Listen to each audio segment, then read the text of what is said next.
a former Apprentice candidate flew to Britain from Spain twice in the past month for dates, only for them to both to not bother showing up. Unlucky in Love David Stevenson, who appeared on Series 11 back in 2015, filmed his latest dose of pure disappointment while arriving in Bristol Airport on Thursday.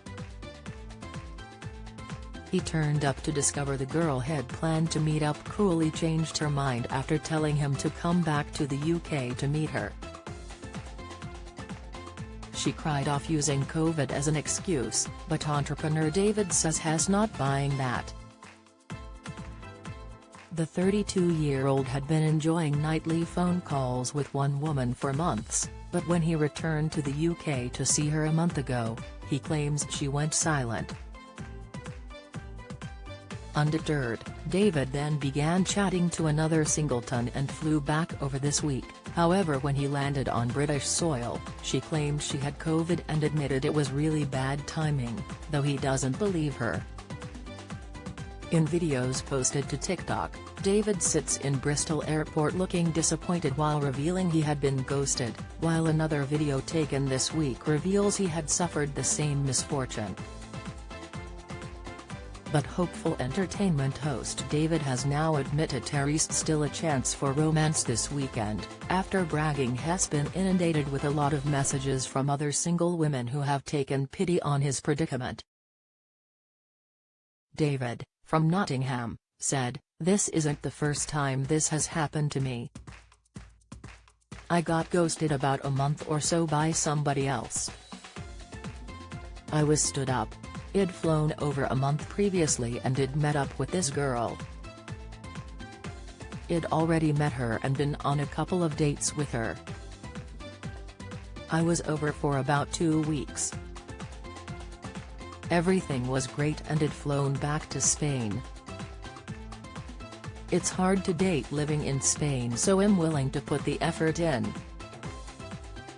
We'd been talking every day and this time I flew back to England with the plan to meet back up with her and I got nothing back.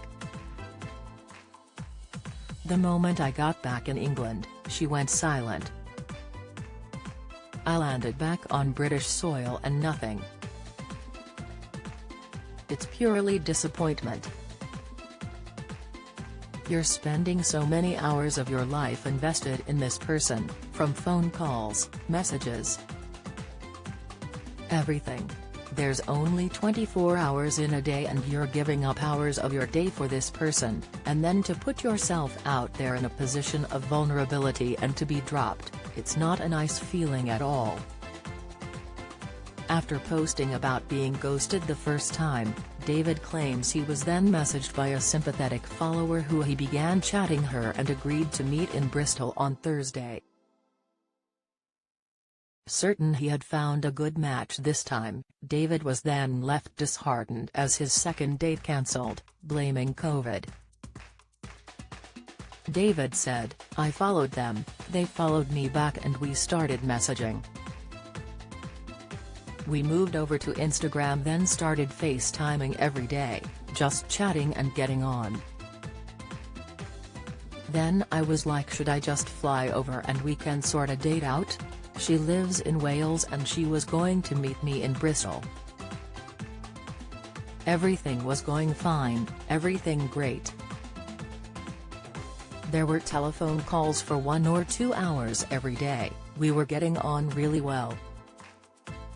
Then the day before I was to fly out, she'd gone a bit quiet.